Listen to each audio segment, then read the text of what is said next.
नमस्कार, Byju's exam prep IAS Hindi platform पर आपका स्वागत है। दोस्तों, आज हम लोग 28 अक्टूबर 2022 के द बिग न्यूज की चर्चा करेंगे, जिसमें हम लोग चर्चा करेंगे जीएम मस्टर्ड यानी जेनेटिकली मॉडिफाइड मस्टर्ड को जेनेटिक इंजीनियरिंग अप्रेजल कमेटी ने मंजूरी दे दी है इसके व्यावसायिक उत्पादन के लिए। आज के इस द बिग न्यूज में हम लोग डिस्कस करेंगे कि यह जीएम मस्टर्ड को कैसे तैयार किया गया, जीएम क्रॉप्स होती क्या हैं, इसके क्या एडवांटेजेस हैं एंड इसके डिसएडवांटेजेस की चर्चा करेंगे। साथ साथ हम बात करेंगे कि जीएम सरसों को लेकर के क्यों विरोध हो रहा है, और इसके साथ साथ हम बात करेंगे global position on GM mustard. तो दोस्तों, यह डिस्कशन शुरू करने से पहले एक महत्वपूर्ण सूचना है आप लोगों के लिए। जैसा कि आप लोग जानते हैं, Byju's exam prep IAS online के साथ साथ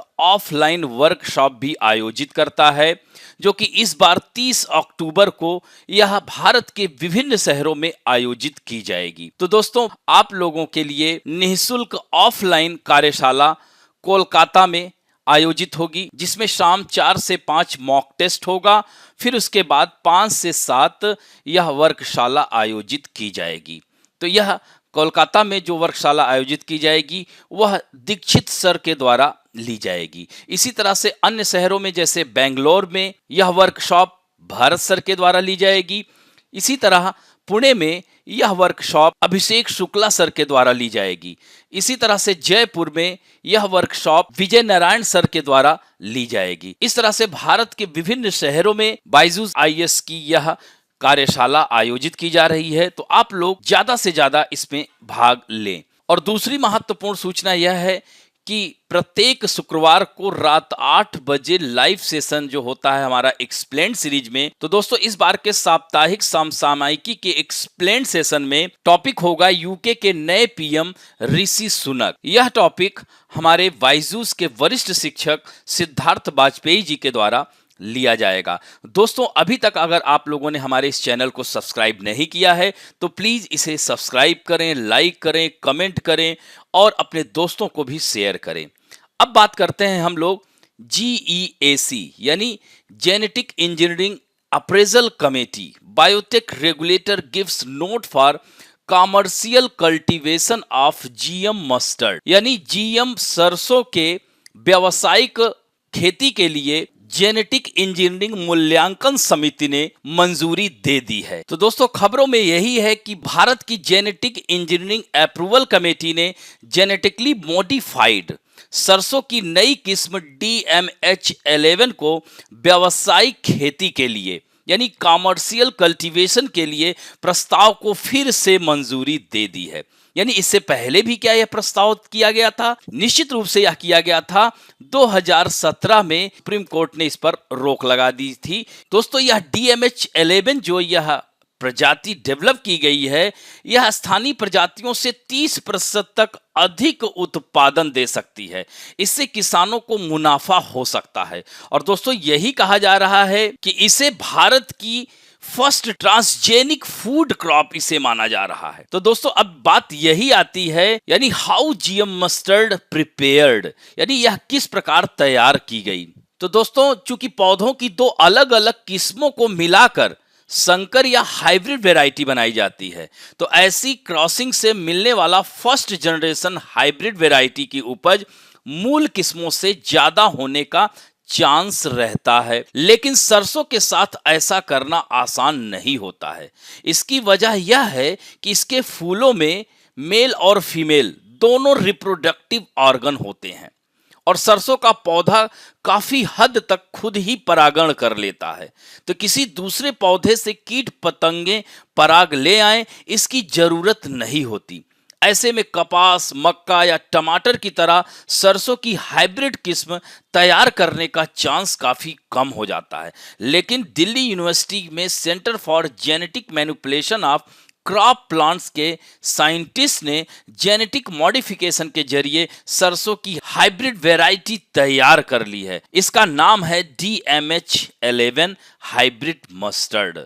तो दोस्तों, उन्होंने इसके लिए सरसों की भारतीय किस्म वरुणा की क्रॉसिंग पूर्वी यूरोप की किस्म अर्ली हीरा 2 से कराई थी और यही बताया जा रहा है कि सीमित दायरे में किए गए या फील्ड ट्रायल में DMH11 की उपज वरुणा से 28% ज्यादा पाई गई। तो जेनेटिकली मोडिफाइड फसलें होती क्या हैं? तो दोस्तों जेनेटिक इंजीनियरिंग द्वारा किसी बीज, जीव या पौधे के जीन को दूसरे बीज या पौधों में आरोपित कर एक नई प्रजाति विकसित की जाती है। इसे ही हम जेनेटिकली मॉडिफाइड कहते हैं। इसे हाइब्रिड क्रॉप भी कहा जाता है। तो दोस्तों इन फसलों से क्या लाभ है? तो वर्तमान में बाजार में उपलब्ध आनुवांशिक रूप से संवर्धित फसलों का मुख्य उद्देश्य कीट या विषाणु जनित रोगों से फसलों की सुरक्षा करना है, जो उनके जीन परिवर्तन द्वारा संभव हो जाता है। तो दोस्तों इस तरह से यहां पर देख सकते हैं कि साइंटिफिक टेक्नोलॉजी का प्रयोग कर मनचाहा बदलाव किया जा सकता है और यह बीज तथा फसलें सूखा रोधी होती हैं, यानी इनके सीड एंड क्रॉप या ड्रॉट रेजिस्टेंट होते हैं, यानी सूखा रोधी होते हैं। इनमें अधिक कीटनाशक तथा फर्टिलाइजर डालने की आवश्यकता नहीं होती है। दोस्तों इनसे किसानों को दुगना लाभ होता है। जैसा कि बीटी कॉटन में आप लोगों ने देखा होगा कि आज भारत कपास का दूसरा सबसे बड़ा उत्पादक देश हो गया है और किसानों की आय दुगना हो गई है। तो पैदावार के साथ साथ फसलों के मुकाबले कई गुना इसमें उत्पादन बढ़ जाता है। यही कारण है जीएम फसलों से लाभ के। और दोस्तों इस तरह से अगर जीएम मस्टर्ड यानी जीएम सरसों को मान्यता मिल जाती है, सरकार के द्वारा अप्रूव कर दिया जाता है, तो निश्चित रूप से खाद्य तेल में जो हम लोग आयात करते हैं, आयात पर निर्भरता कम हो जाएगी और हमारा उत्पादन बढ़ेगा। साथ साथ अर्थव्यवस्था को भी लाभ होगा और इसके साथ साथ किसानों को भी लाभ होगा। दोस्तों जीएम फसलों के नुकसान क्या हैं? तो जीएम फसलों के प्रयोग से प्राकृतिक परंपरागत खेती के समाप्त होने का खतरा बना हुआ है। यही कारण है कि किसान इसका विरोध कर रहे हैं, स्थानीय लोग विरोध कर रहे हैं, कई संगठन ऐसे हैं जो विरोध कर रहे हैं। और दोस्तों यह स्वास्थ्य की दृष्टि से इसके उपयोग पर अभी भी संदेह है, यानी अभी ठीक ढंग से इसका वैज्ञानिक प्रयोग नहीं किया जा सका है। इसलिए बीटी बैगन के उत्पादन पर भी आप लोगों ने देखा होगा रोक लगा दी गई है। तो किसानों द्वारा फसल उत्पादन हेतु जीएम बीजों का उपयोग केवल एक बार किया जाता है। यह भी किसानों के ऊपर यह अतिरिक्त भार पड़ जाएगा और इन बीजों के लिए हमें विदेशी कंपनियों पर निर्भर रहना पड़ेगा, जिसकी वजह से किसानों को बहुत नुकसान होता है और पर्यावरण एवं जैव विविधता के लिए भी खतरा हो सकता है। जैसा कि मैंने बताया, जीएम मस्टर्ड का व्यावसायिक खेती शुरू हो जाती है तो मधुमक्खियों को हानि हो सकती है। ये सब इसके लिए समस्याएं हैं। पर्यावरण असंतुलित हो सकता है। दोस्तों भारत में जीएम फसलों के लिए कानूनी पहलू क्या है? तो दोस्तों केंद्रीय पर्यावरण मंत्रालय के तहत काम करने वाली genetic engineering appraisal committee GM फसलों के कॉमर्शियल यूज की अनुमति प्रदान करने वाली यह शीर्ष नियामक संस्था है। तो दोस्तों भारत में एकमात्र जो फसल है वो भी गैर खाद्य फसल है, बीटी कॉटन, जिसको मान्यता GEAC द्वारा दी जा चुकी है। तो दोस्तों जीएम सरसों का विरोध क्यों हो रहा है? तो दोस्तों जीएम सरसों का विरोध जो है पर्यावरण से जुड़े संगठन द्वारा किया जा रहा है और इसके साथ साथ स्वदेशी जागरण मंच भी विरोध कर रहा है। तो इसके पीछे कारण क्या है? तो इसमें पर्यावरण विदों का यही कहना है कि जीएम मस्टर्ड में थर्ड बार जीन की मौजूदगी होगी। इसके चलते जीएम मस्टर्ड के पौधों पर ग्लूफोसिनेट अमोनियम का असर नहीं होता है। तो दोस्तों इस केमिकल का छिड़काव खरपतवार को नष्ट करने में होता है। तो विरोध करने वालों का यही कहना है कि इस केमिकल के यूज से निराई या खरपतवार हटाने में इंसानों की जरूरत घट जाएगी और केमिकल हर्बिसाइड का इस्तेमाल बढ़ेगा और मजदूरों के लिए काम के मौके घट जाएंगे और इस तरह से बेरोजगारी बढ़ेगी। लेकिन DMH11 किस्म तैयार करने वालों का कहना है कि बड़े पैमाने पर बीज तैयार करने के लिए जीएम मस्टर्ड में थर्ड बार जीन डालना जरूरी था, क्योंकि इसके जरिए यह पहचान होती है कि कौन से पौधे जेनेटिकली मॉडिफाइड हैं। जो नॉन जीएम पौधे होंगे वे खरपतवार नाशक केमिकल को बर्दाश्त नहीं कर कर पाएंगे।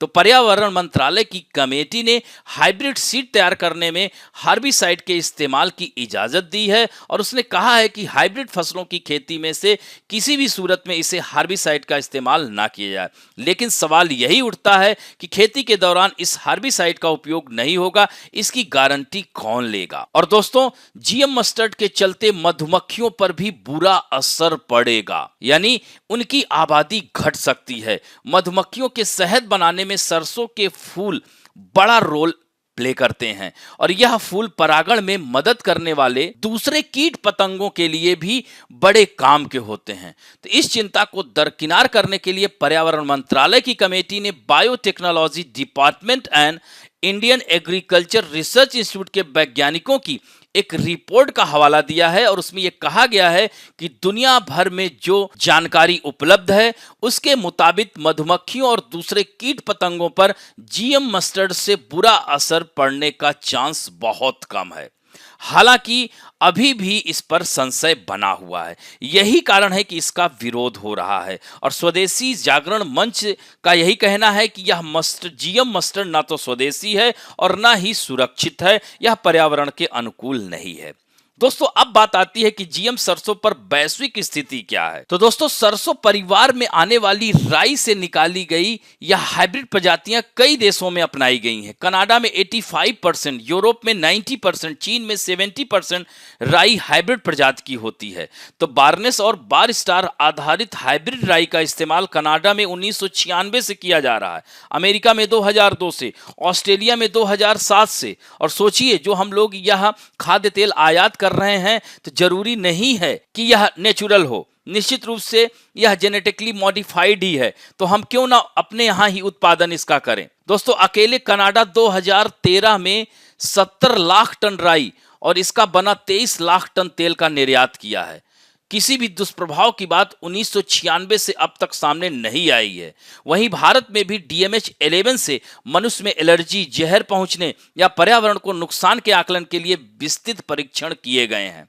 तो दोस्तों, इससे सरकार को फायदा हो सकता है। भारत ने 2021-22 में खाद्य तेल के आयात पर 1899 करोड़ डॉलर खर्च किए थे। तो इस तरह से जीएम सरसों से उत्पादन बढ़ाकर इस खर्चे को कम किया जा सकता है और भारत की अर्थव्यवस्था को मजबूती प्रदान किया जा सकता है। और इसके साथ साथ क्योंकि 2030 तक यही कहा जा रहा है कि भारत की आबादी चीन को भी पीछे छोड़ देगी, तो ऐसे में खाद्य तेल संकट को देखते हुए 2030 तक हम अपना उत्पादन बढ़ा सकते हैं और इस तरह से खाद्य तेल की समस्या को दूर किया जा सकता है। और दोस्तों, जेनेटिक इंजीनियरिंग अप्रेजल कमेटी क्या है? तो दोस्तों, its function under the ministry of environment, forest and climate change. तो दोस्तों, यह पर्यावरण और वन जलवायु परिवर्तन मंत्रालय के अंतर्गत कार्य करती है। It is headed by a special secretary, additional secretary, ministry of environment and forest and co-chaired by a representative of the department of biotechnology, यानी जैव प्रौद्योगिकी विभाग का एक प्रतिनिधि इसकी सह अध्यक्षता करता है। एट प्रेजेंट टाइम 24 मेंबर्स इसमें हैं। और दोस्तों, यह जीएम पौधों में अनुसंधान का यह मूल्यांकन करता है। और दोस्तों, आज के लिए आप लोगों के लिए प्रश्न है कि जीएम क्रॉप विश्व में सर्वप्रथम किस देश ने शुरू की थी। तो इस तरह से आज का अंक यहीं समाप्त करते हैं। आशा करता हूं कि आज का वीडियो आप लोगों को अच्छा लगेगा। यदि अच्छा लगे तो प्लीज लाइक, शेयर, सब्सक्राइब और बेल आइकन दबाना ना भूलें। धन्यवाद।